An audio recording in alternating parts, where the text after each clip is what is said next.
Si la Cour constitutionnelle, et c'est par là que je vais terminer, elle-même a interprété autrement l'article 164. Je parle sous le contrôle des juristes qui sont nombreux dans cette salle. Article 164, prenez votre constitution. La Cour constitutionnelle est le juge pénal du président de la République et du Premier ministre pour des infractions politiques de haute trahison, d'outrage au Parlement, d'atteinte à l'honneur ou à la probité, ainsi que pour les délits d'initiés ou pour les autres infractions de droit commun commises dans l'exercice ou à l'occasion de l'exercice de leur fonction. Elle est également compétente pour juger les co-auteurs et complices. Pourquoi j'ai élevé la voix lorsqu'on est arrivé à ou à l'occasion de l'exercice des fonctions? Moi, j'ai participé à la rédaction de cette constitution en tant que parlementaire. Pourquoi nous avions ajouté ou à l'exercice de leurs fonctions? C'est-à-dire que la personne peut ne pas être en fonction aujourd'hui, mais être poursuivie pour le fait qu'elle avait commis lorsqu'elle était en fonction. Donc, ici, c'est clair. Vous pouvez être sénateur, vous n'êtes plus Premier ministre, mais les faits que vous avez posés lorsque vous étiez Premier ministre sont justiciables. Donc maintenant, ce que la Cour a fait, ça ne nous engage pas. J'ai compris son angle d'attaque après avoir attaqué le chef de l'État, après avoir attaqué la justice. Maintenant, la méthode, c'est de s'attaquer au président du Sénat et au bureau du Sénat. Le Sénat n'est pas une juridiction, parce que nous vous avons suivi, vous avez mobilisé les médias, vous avez mobilisé le secrétaire général des Nations Unies, vous avez mobilisé tout le monde en disant que le Sénat vous a lavé. Le Sénat n'est pas une juridiction. Si vous voulez vous défendre, allez vous défendre auprès de la justice. Parce que vous dites que vous avez toutes les preuves et que on vous a dit que, en tout cas, il n'y a plus rien à vous reprocher. Mais quand on vous a dit ça, nous n'étions pas là. Ici est la fois passée. C'est dans un français clair, limpide et simple que j'ai dit qu'il y a deux affaires. L'affaire Bukangalonzo, pour laquelle vous êtes allé à la cour. Nous, ça ne nous préoccupe pas, parce qu'on avait déjà tranché sur ce dossier. Mais le 28 juin, par réquisitoire 16-17 du procureur général, il nous a saisis pour un tout nouveau dossier de biens à réaliser, où on vous accusait de justifier le montant de 110 907 681 dollars américains et 27 894 707 euros. Voilà le dossier pour lequel vos immunités ont été levées.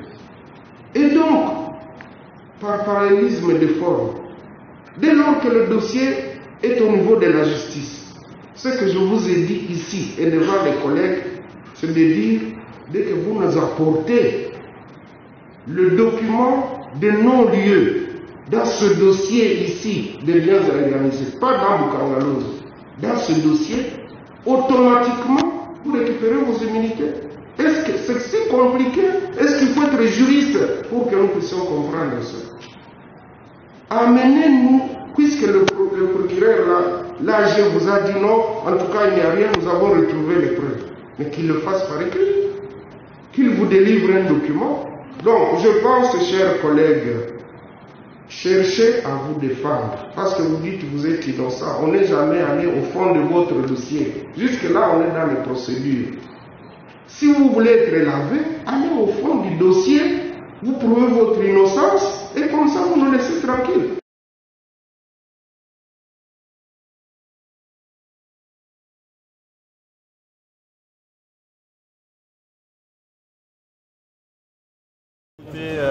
Cher chers amis journalistes, vous êtes aussi Congolais comme moi. Vous êtes des professionnels comme moi. Chacun d'entre vous a fait des études, des spécialisations. Vous avez compris que nous sommes dans un dérapage inimaginable. La chambre haute, qui est censée être la chambre des sagesses, est en complicité. Comment voulez-vous comprendre qu'un président du Sénat puisse être en complicité avec un procureur général pour prendre en otage un sénateur? Le président du Sénat va voir le procureur pour dire « aidez-moi à arrêter un sénateur ». Où est-ce que vous avez vu ça? Même à l'époque du maréchal Mobutu, on n'a jamais vu ça.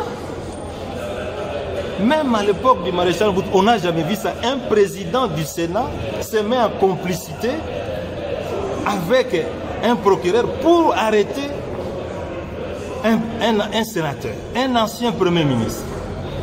Où est-ce que vous avez vu et dans quel pays la Cour constitutionnelle, qui est l'instance la plus haute, prend une décision, un président du Sénat refuse de l'appliquer? Mais c'est inimaginable.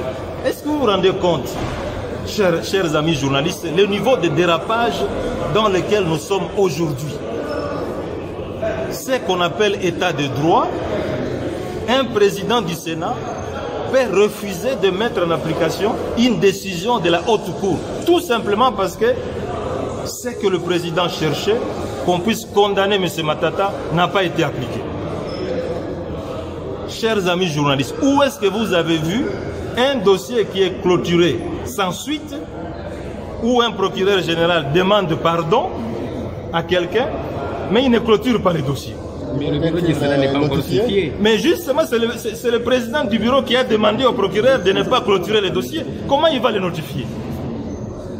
J'ai demandé au président du Sénat, c'est vous qui avez levé mes immunités. C'est vous qui avez reçu la lettre du procureur général. Moi, j'ai vu le procureur général qui m'a dit que M. Matata, votre dossier est vide et nous devons le classer sans suite. Mais il n'a jamais clôturé. Mais demandez-lui qu'il puisse vous dire qu'est-ce qu'il en est.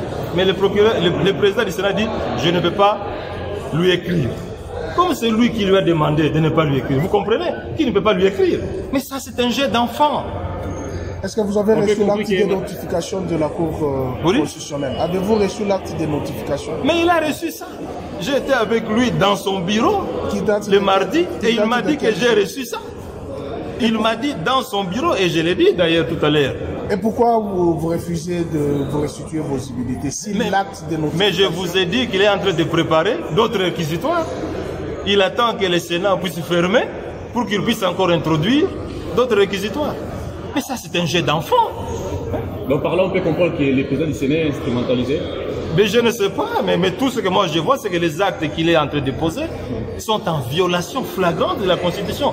C'est le seul pays au monde, mesdames et messieurs les journalistes, où on peut voir un président du Sénat refuse d'appliquer une décision de la haute cour. Où est-ce que vous avez vu ça? Oui, mais on comprend qu'il y a une main 61 ans après l'indépendance. 61 ans après l'indépendance. Et pourtant, les arrêts de la Cour sont exécutoires. Mais ils sont exécutoires. Alors, si on fait ombrage, quelle autre démarche pourriez-vous faire? Moi, je ne sais pas. Je vais m'adresser au secrétaire général des Nations Unies parce que qu'est-ce que vous voulez que je fasse? Mais vous l'avez déjà écrit. Mais je vais lui écrire de nouveau. Qu'est-ce que je peux faire? Alors, une question de curiosité. Oui. Qu'est-ce que l'honorable Matata se reproche du dossier Bukanga? Je ne me reproche rien, mes chers amis, pour vous dire que c'est un scandale. C'est un scandale qui se fait malheureusement après 61 ans d'indépendance. Vous dites quelqu'un, il a détourné 140 millions de dollars. 2 semaines après, le procureur qui a écrit qu'il a détourné 140 millions de dollars dit « Je vous présente les excuses et je vous demande pardon ». Non, attendez d'abord que je termine. Moi, je vous dis que vous avez volé 140 millions de dollars. 2 semaines après, je vous dis pardon. Est-ce que c'est sérieux ça? Dites-moi, est-ce que c'est sérieux ça? Aujourd'hui, on peut... Deuxièmement, Bukanga Lonzo. On dit que M. Matata a détourné 204 millions de dollars américains. Et on dit ceci, c'est M. Christo Grobler, qui était le gestionnaire du parc agro-industriel, qui m'a remis ça. L'inspecteur des finances, Gilles Alinguite, les confirme. Le procureur général, Jean-Paul Mukolo, les confirme. M. Christo Grobler arrive ici à Kinshasa. Ça fait 1 mois et demi qu'il est ici. L'inspecteur général des finances les fouille. Le procureur général le fouille. Lui-même, il passe à la télévision. Je suis ici pour témoigner que je n'ai rien donné à M. Matata. Mais si le Sénat ici a besoin de savoir la vérité, mais le Sénat n'a qu'à appeler le procureur général ici, qui m'a demandé pardon pour dire vous avez dit que M. Matata a détourné 140 millions de dollars. Venez nous dire ici que vous lui avez demandé pardon. Mais Mukolo Jean-Paul, il est ici à Kinshasa, il n'est pas en Europe. Deuxièmement, M. Christo Grobler, qui m'a remis l'argent, il est ici, mais que le Sénat l'appelle. M. Bach, il est en train de dire des choses que même un enfant de 10 ans ne peut pas accepter.